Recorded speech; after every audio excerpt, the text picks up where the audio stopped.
Next, if Representative Engen would come up to the testifiers table, and we will hear House File 72. And state your name and go ahead.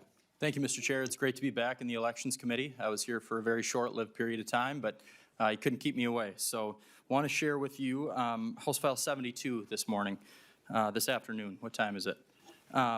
Members, House File 72 is about one thing and one thing only: eliminating the inherent conflict of interest that arises when politicians are able to appropriate money to the same organizations who finance and fund their reelection efforts. In 2023, $1.1 billion in state appropriations went directly to earmarked nonprofit organizations who, under current state law, are eligible to donate directly to candidates, party units, and political groups who have a vested interest in partisan election outcomes that benefit their ideological persuasions. The bill before you today would simply ensure that the tax dollars received by nonprofit organizations are not being spent on influencing the outcomes of elections, but rather being used to benefit the public good, as was originally intended and approved by the legislature upon appropriating money to that said organization. This bill will bring to heel a large portion of the unethical and irresponsible dark money campaign apparatus that voters on both the left and the right agree needs to end. In essence, this would return political influence to the voters we work for, instead of the organizations who utilize their nonprofit status for both personal or political gain. And I will yield for any questions there, Mr. Chair. Thank you, Representative Engen. And since I recognize you from being part of the committee, and I believe Representative Altendorf is going to move your bill. Yeah, Chair Quam, please move HF72. Or, To the general register. I make a motion. Yeah. I'd like to make a motion to please move HF72. To the general register. General register. Yeah, some of the people are a little bit, newer. The motion would be to move HF 72 to the general registry. Chair, I'd like to please move HF 72 to the general register. Thank you. And Representative Engen, you're completed with your Yes, intro. I am. Thank you, Mr. Chair. Yield for any questions. Is there any Representative Greenman? Thank you, Mr. Chair. And just before I ask a few questions, is your intent to hear the bill and then to entertain amendments after we do questions? Just sort of wondering how you want to, I think that there's a couple of amendments. Representative Greenman, the thought was that if there were questions to the bill itself, and then we would move on to the amendments, and we can debate each amendment as it comes forward. Thank you, Mr. Chair. Thank you. And thank you, Representative Elkins, or Engen, also not on the committee, Elkins. Question for you about, because I have an amendment to potentially make this more useful, but when we talk about organizations that spend money in elections, 501c3s by law, according to the IRS, cannot spend money in elections. Are you aware of any grants to nonprofits that are 501c4s or other organizations that can spend money in elections? 501c. Thank you, Mr. Chair. 501c4s are limited to expenditures outside of their mission statement. It's supposed to be 49% or less of their mission statement on other expenditures. So 51% must be going towards their direct mission. If they were to donate to other groups or subsidiary groups of a potential PAC or independent expenditure group, other principal campaign apparatus type organizations, then that would be applicable. And I think that the question that you're asking pertaining to 501c4 is a little bit different, but. Representative Greenman. Thank you, Mr. Chair. I guess I'll rephrase the question. if this is applicable to, if what we're trying to do is stop organizations who are getting government resources from spending in elections, to the extent that we make grants to 501c3s, they're already prohibited from doing that by federal IRS law. They cannot spend money in elections. That's what makes you a tax exempt charity. So the question I was asking is, and I agree with you, on 501c4s, which can spend money in elections, and there's some limits, but they can spend money. Are you aware of any 501c4s that have been getting state grants, and thus this would apply to them? Not off the top of my head, no, Mr. Chair, no, Representative Greenman, but I know that 501c3s, which are exempt from being able to spend in elections-related electioneering purposes, they're also using that direct aid to funnel that to a subsidiary organization or a different group who then is engaging in spending. So it is a little bit of a catch-22. They'll use a different apparatus to continue that influencing of elections. Representative Ingen, are you referring to things like PACs and That is such correct, things? Mr. Chair. Thank you. Representative Greenman. Thank you. And this might be better for the tax committee.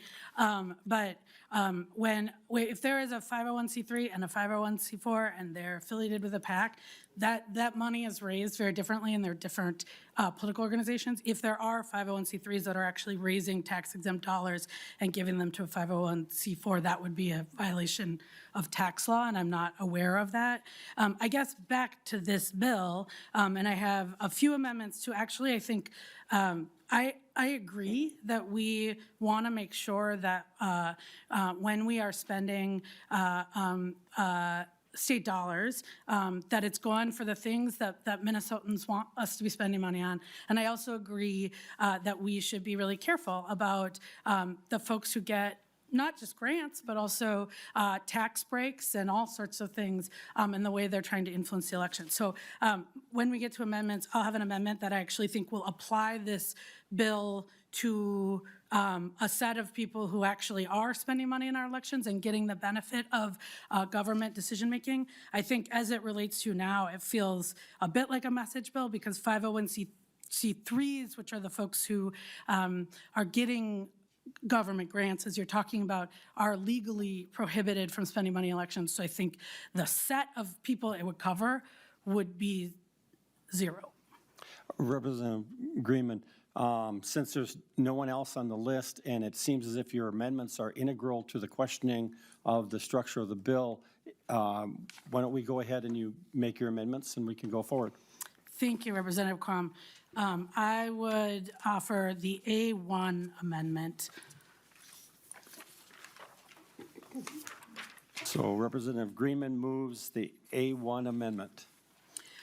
Thank you, Representative or Chair Quam. And I just explain a little bit. It's pretty self-explanatory. It's a nice short bill with a nice short amendment. But what this would do was expand the language to include both corporations and nonprofits that have received resources, and not just direct appropriations of grants, but also deductions, credits, any expenditure, any benefit that they will have received from the from Minnesota. And I think it follows the same principle, which is to say, if we're worried about folks who are getting a benefit of government having a conflict of interest with then going and spending money on campaigns, it just seems self-explanatory that the $1 billion of tax expenditures that we do for things like the research and development tax credit, the data centers, which is the data center, I think tax credit is up to $110 million and goes to a few of the richest companies in the world. I think that we should, that it makes sense to apply to that. And that's what this amendment does, is it just expands the language to include not just nonprofits, but also corporations and folks who are not just getting grants, but also getting deductions, credits, or any tax expenditure being offered by the state. Representative Ingen. Well, I appreciate your methodology and coming up with this amendment.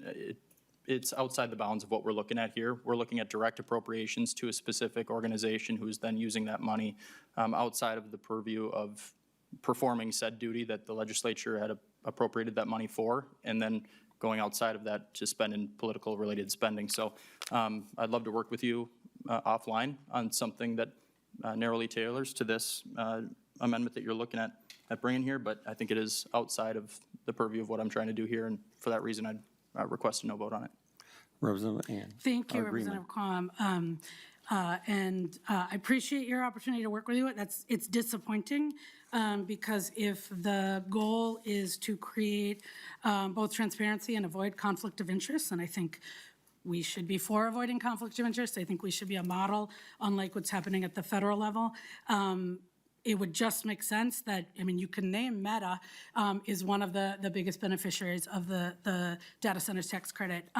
So to me, by not sort of expanding it to both corporations and to the other ways that that folks get direct dollars from the state, just mostly seems like a political bill. And I would look forward to keep working with you, but think it's a pretty self-explanatory of an amendment. Representative Ingen. Thank you, Mr. Chair, and maybe this is a question for nonpartisan, but I believe that nonprofit organizations may issue a donation directly to a campaign in the state of Minnesota, while I know for a fact that corporations cannot do the same. Is that something that could be verified? Mr. Gehring. Mr. Chair, Representative Egan, that is correct in some respects. It sort of depends on the type of organization it is. I actually see Mr. Segerson in the back row who might be able to talk a little bit more specifically about the types of nonprofits that might contribute to a committee under Chapter 10A. So the answer is it depends. Sorry to put you on the We spot. do have a couple of empty seats there if you want to enlighten us. Thank you. Apologies. Please introduce yourself.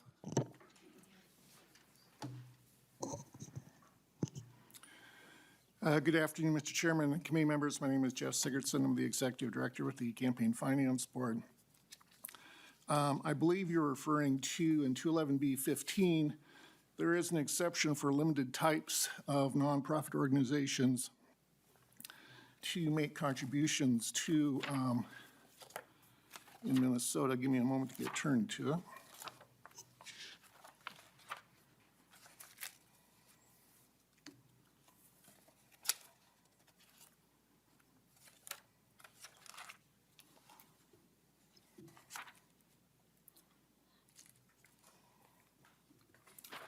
And yes, Mr. Chair and members, 211B15, subdivision 15 provides that a nonprofit corporation is exempted from the prohibition on making contributions if it is not organized or operating for the principal purpose of conducting a business. 2, has no shareholders or other persons affiliated so as to have a claim on its assets or earnings. And 3, was not established by a business corporation or a labor union and has a policy of not to accept significant contributions for those entities. Any other type of association that is not a for-profit corporation and wish to donate it over $750 into Minnesota politics would have to form a political fund. That sort of association has to report through to the board through a political fund, which reports the general treasury money that it's moving into its political fund. Usually it's going to be donations from its members for if they're going to make contributions directly to candidates or party units. If they're going to make donations to independent expenditures, then they can take corporate contributions and move those into a political fund that's for independent expenditures. Thank you, Mr. Sigurdsson. Representative Freeman. Thank you, Mr. Chair. And I guess I would go back to it. I think we say nonprofit in the Senate rooms. Thank you, Mr. Chair. I guess we go back to the term nonprofit means different things, right? There's 501c4s, there's 501c5s, there's 501c3s. And when we talk about, and I think in your introduction, you talked about nonprofit grants, both directly legislatively appropriated as well as direct appropriations. Those are 501c3s. And this is a federal tax law issue. And so when we talk about nonprofits under campaign finance, those are, unless they are violating federal law, which I don't think you are accusing folks of, then we're talking about C4s and maybe C5s, maybe associations, and those are not the organizations that are receiving legislative grants. And so I guess I go back to, if the principle is trying to say people who are individually benefited, I mean, there's nothing that stops Meta, for instance, from having a political fund that is the Meta political fund, that is their money going into political funds. They're reporting it. So I think that it's sort of a distinction without the difference. But I guess what I would say is, if the goal is to say for folks, we should prevent people who are receiving direct benefits from the government, from state spending or expenditures or anything else, if that's the goal, keeping it narrow on a set of nonprofits that, by federal tax law, can't actually participate in elections, doesn't seem to accomplish that goal, and also misses, I think, where a lot of the spending is coming from, which is the corporations that have consolidated so much wealth in our system. Thank you, Representative Greenman. Final words, Rep. Ingham. Thank you, Mr. Chair, and thank you, Representative Greenman. Again, I'd love to work with you offline about this. I'm specifically talking about the $1.1 billion in direct earmarked grants to nonprofit organizations through this very legislature in the year 2023 that is going towards groups that do have an influence over election outcomes and can spend in doing so. So again, I appreciate the comments, but I'm going to request a no vote on the amendment. Okay.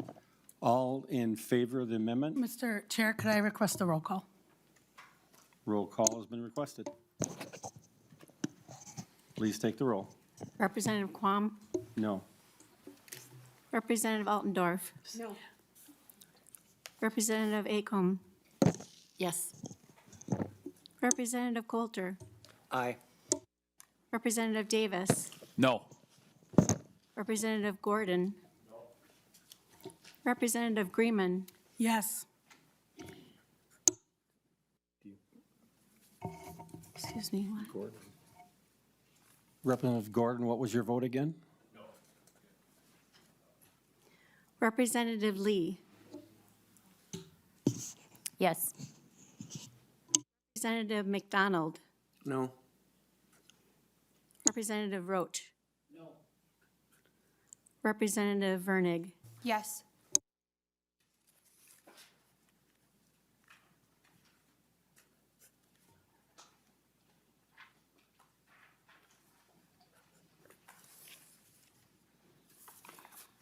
There being 4 ayes and 7 nays, the amendment does not pass. Thank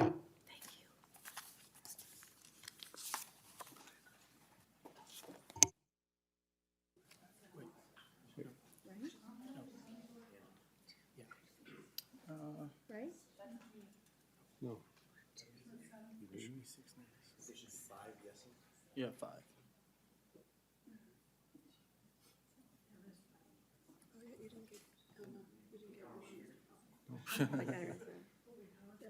Okay. Representative Greenman, I'm sorry. you are correct. It was 5 ayes and 6 nays. Yeah. And it still did not pass.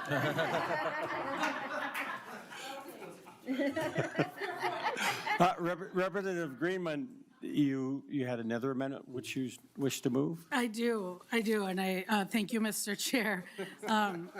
This one, we're looking for passage, hopefully.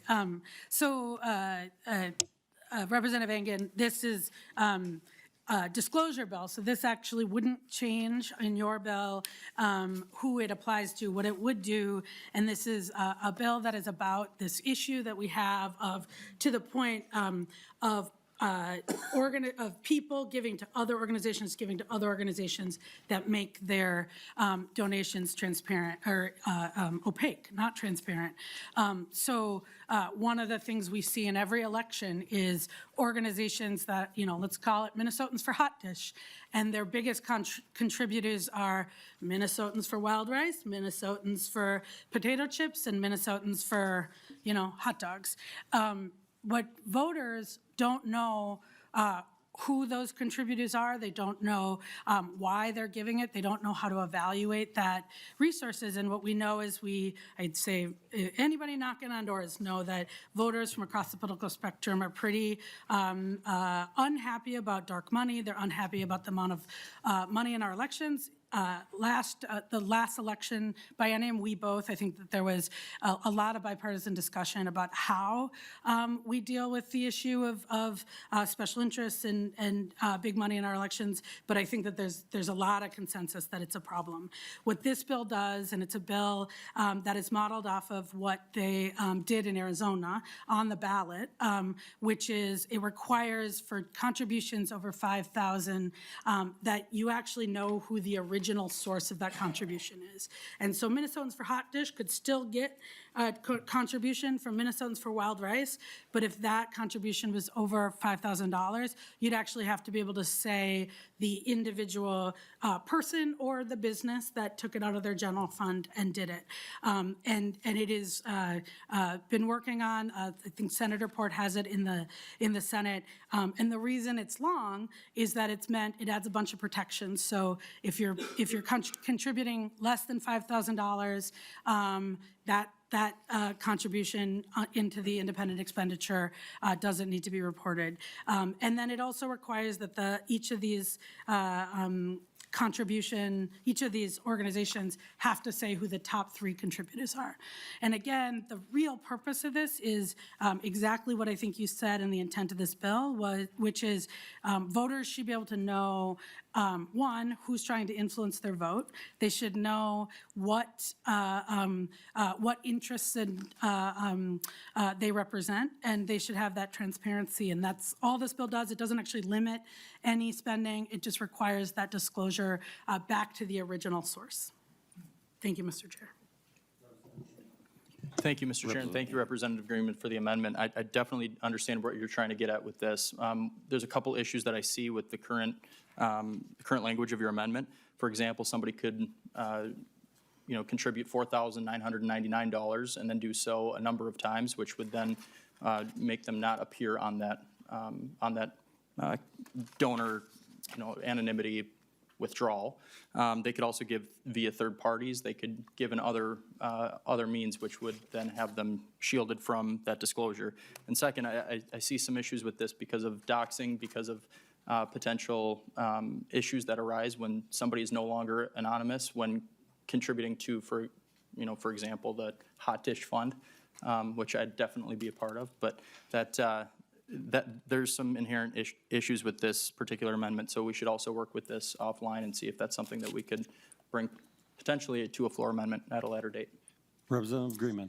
Thank you, Mr. Chair, and I appreciate that. I think hopefully we'll have the actual bill up. I think it goes nicely with your bill, but I think we'll keep working on it. The bill, I believe, it actually does respond to what you're saying, which is it's $5,000 within the cycle. And so to your point, I think working on campaign finance laws, you need to make sure that you are trying to avoid folks structuring their contributions in a way that avoids transparency and disclosure. Right now, they don't even have to disclose it. And so the bill actually does cover that. To the doxing point, actually on the official side, so when we as candidates or when candidates raise money directly into the campaign funds, you already have to disclose, this is already the law, right? Somebody can't give you a contribution that is from Minnesotans for Hot Dish and without knowing who that original source is. So what this does is says on the independent expenditure side, it's a higher threshold, but it basically says you're gonna have the same kind of transparency that we already have to provide as candidates. And so I think that voters, again, if you're spending more than $5,000 in the race, in a race to influence people, and you're doing it not by contributing directly to a candidate, but doing it on the outside, the court, Citizens United, has said you can do that in an unlimited way. But I do think people have the right to know who's doing that, and I think right now our laws don't provide for that. So it's unfortunate you're not adopting it today. I look forward to continuing to work on this and plan on dropping the bill. But I would ask I would ask for a roll call, and I'd ask for a yes vote. All right. Okay. You, please take the roll. Chair Quam, No. Vice Chair Altendorf, No. Representative Acomb, Yes. Representative Coulter, Aye. Representative Davis, No. Representative Gordon, No. Representative Greenman, Aye. Representative Lee, Yes. Representative McDonald, Nay.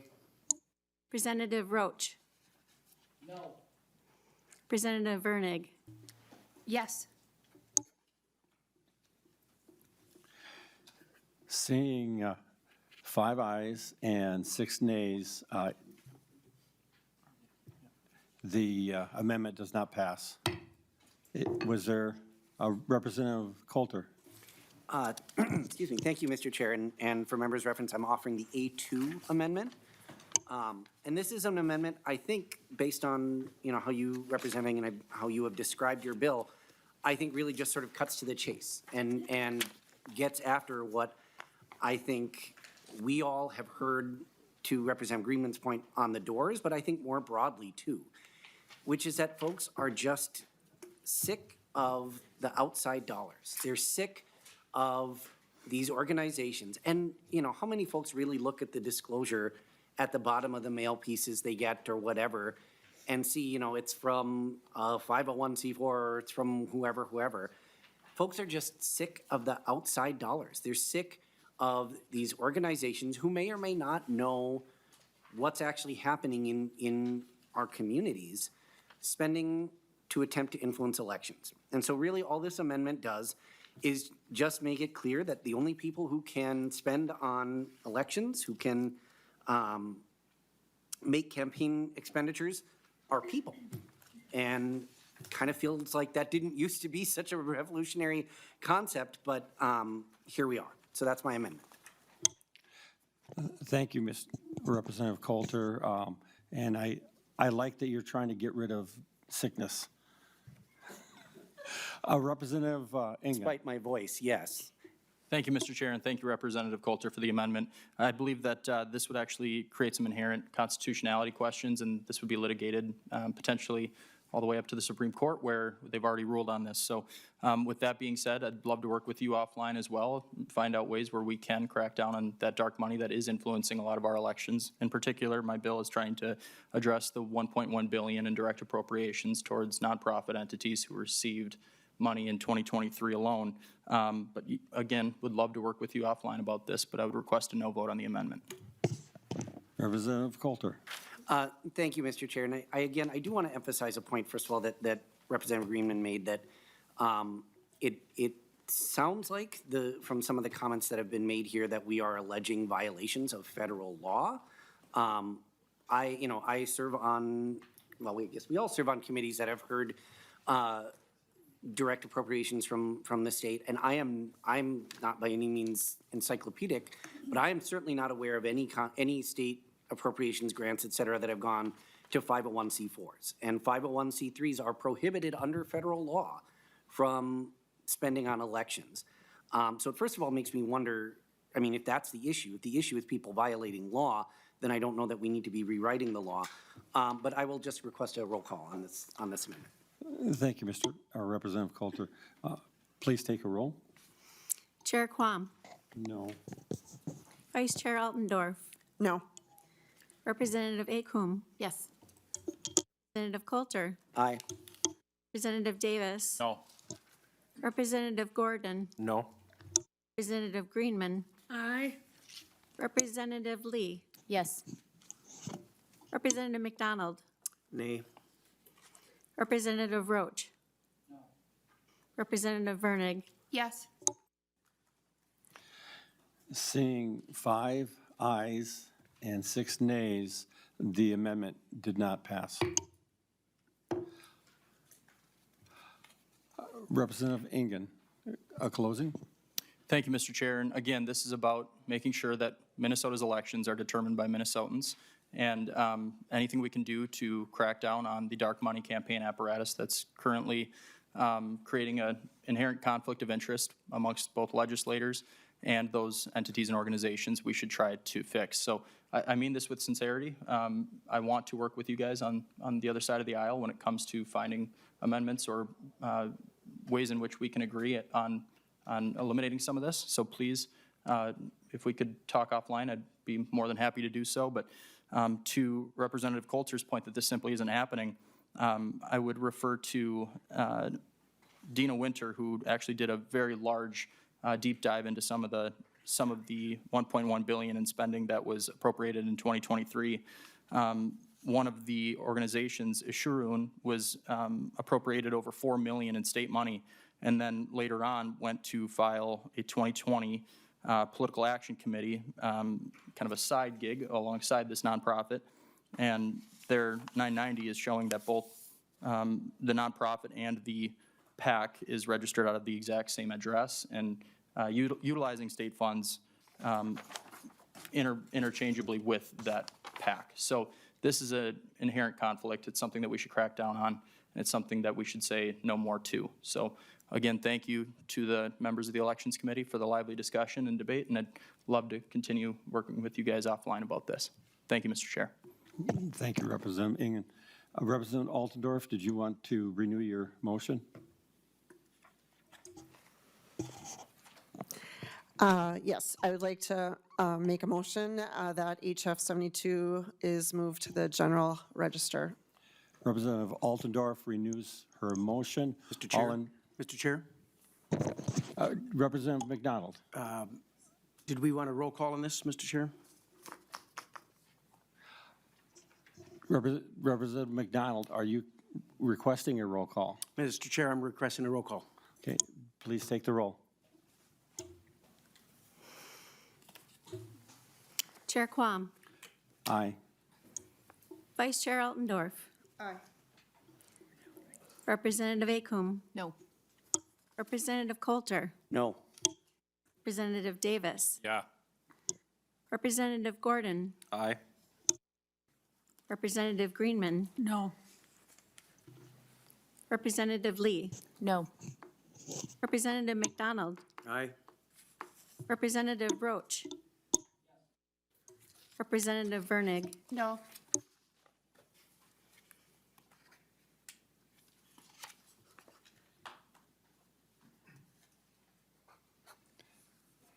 There being 6 ayes and 5 nays, the bill passes. Thank you.